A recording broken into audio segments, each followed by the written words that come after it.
Thanks for joining us at Right On Replicas, where we're proud to bring you the best scale model kit reviews on the planet. This review covers the 2014 release of the Munsters Chevy Monster truck under the AMT brand. Now, the Munsters was a 60s American TV sitcom depicting the home life of a family of monsters. It starred Fred Gwynne and Yvonne DiCarlo. And everybody remembers Grandpa's dragster, but did you know the family vehicle was a monster truck?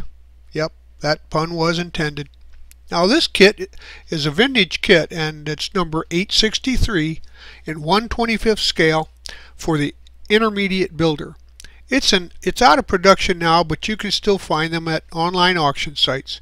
And it's a re-release of the popular USA 1 monster truck, but with new Munster-themed graphics. There's 100 parts molded in black, chrome, clear, and clear red with soft vinyl tires. Now when you're done, the overall dimensions are about 9 inches long, 5 inches wide, and 5 3/4 inches high.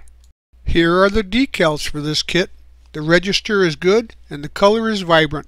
They go on pretty well, but I suggest you use some setting solution to help them conform to the body.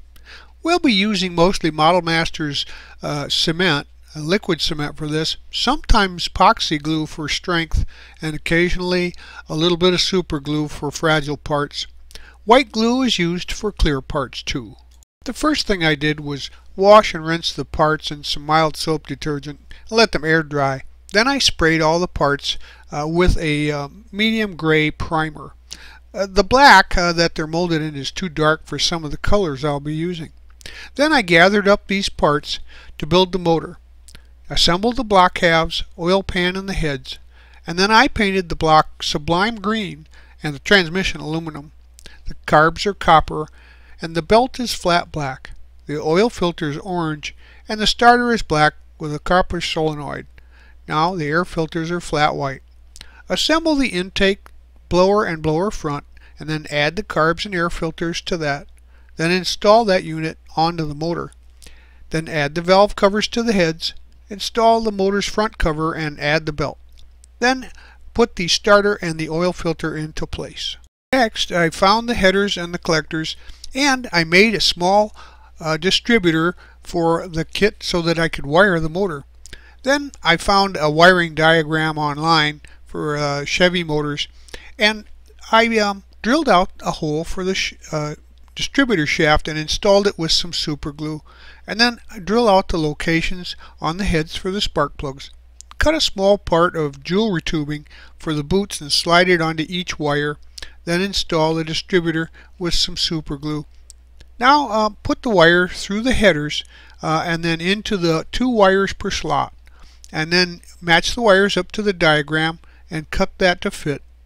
Then you slide each wire into place with the boot at the hole to make it look correct. Then super glue all the wires into place. Once the glue has cured, you can kind of press and mold the wires into position so that they look more natural. As you can see, she's coming together now. So scrape any glue or paint from the area where you put parts together, and as you can see here, it looks pretty nice for the motor. Even though there's not a lot of pieces, it's pretty detailed for a simple kit. Next, we can get these parts out of the kit for the chassis and then install the transmission mount. Assemble and install the transfer cases as you see here. Now it's time to paint the whole unit a flat black, and then I picked out the fuel cell with some silver or aluminum paint, and the transfer case as well, up by the middle of the vehicle. Now the winch cable is steel, as is the drive shaft, and install the motor and line up the drive shaft, sliding it into place. Assemble and install the front suspension, gathering up these pieces. Then assemble the axle halves and the gearbox halves. Attach the gearbox to the axle and the axle to the leaf springs and paint the unit black. The traction bars are black too, and the shocks I painted sublime green with some silver appointments. The drive shaft is steel. Attach the axle to the chassis and install the drive shaft.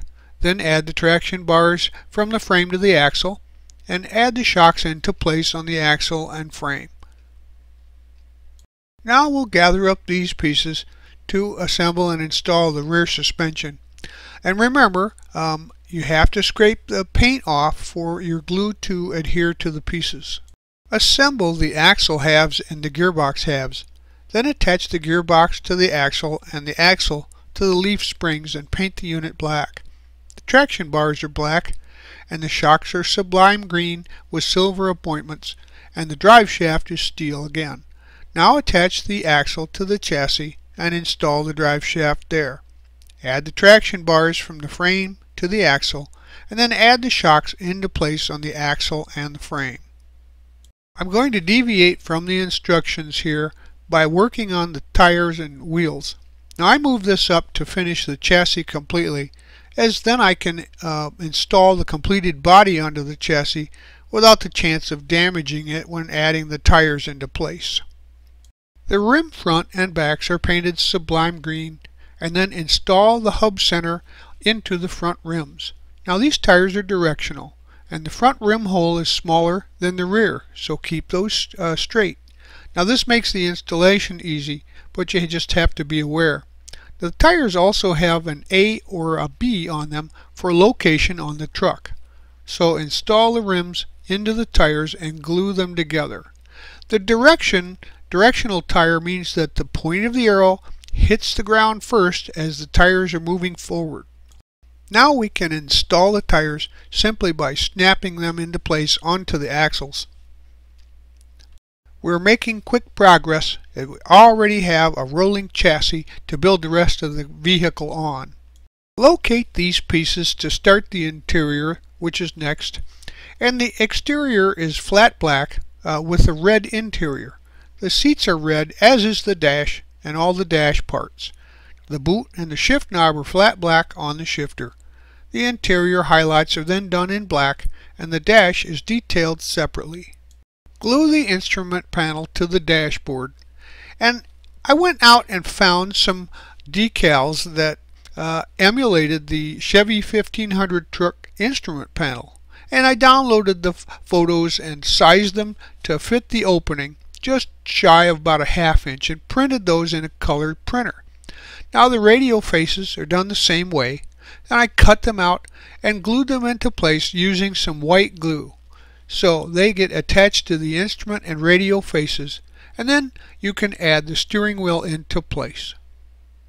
Next we can install the seats, the shifter, and the dashboard into the slots provided in the interior tub. And start working on the exterior now and prepare the body for paint.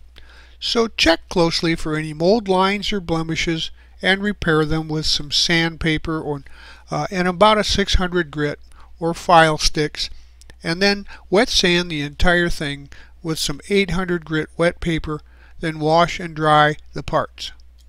When the parts are dry, we can give them a good coat of quality primer, and once the primer is cured, wet sand the parts again with some 800 wet or dry paper, then rinse and let air dry. After that's done, we add a black base coat inside and out for the vehicle. Next we'll add the decals into place, and we'll be using some microset and microsol for this application, as the decals are pretty large. Now follow the design that you see on the box art and put the decals into place using plenty of warm water and then the decal setting solution to get them to settle in. Let the decals dry at least overnight, and then give the body a coating of clear so that it locks into the decals and protects the surface.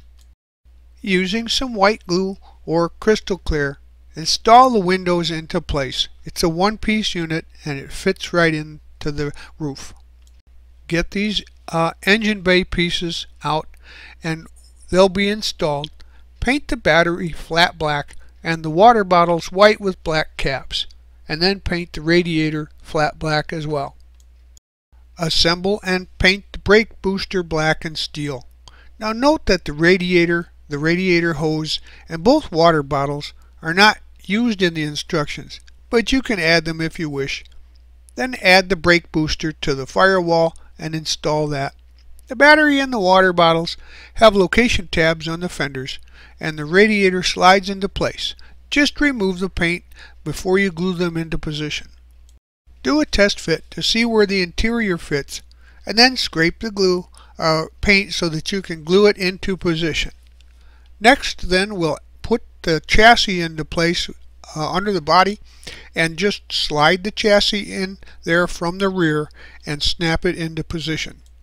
Get these parts out to work on the front end, including the decals, and assemble the bumper and the bumper top and attach that to the frame. Then paint the grille insert area flat black, and the emblem is a sublime green. Next, add the headlight and the marker light decals and install the grille.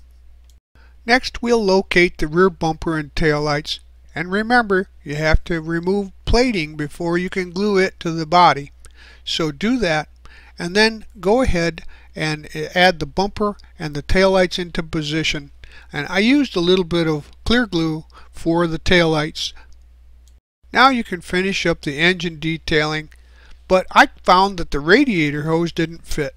So I would suggest that you make one out of some soldering wire about the same size, paint it black, and use that for your build if you want a completed looking motor.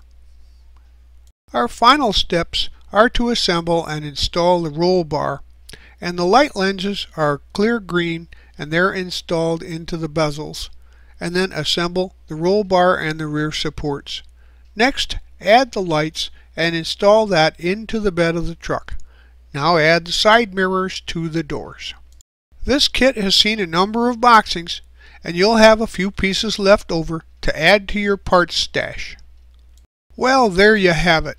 This nostalgic reminder of a 60s TV show brings back fond memories for many of us, and it's quite a visual head turner as a display shelf item all in its own right.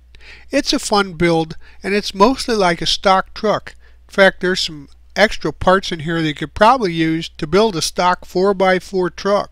But nonetheless, there it is, and you'll have a great time putting it together as all the parts fit well and they were very straight.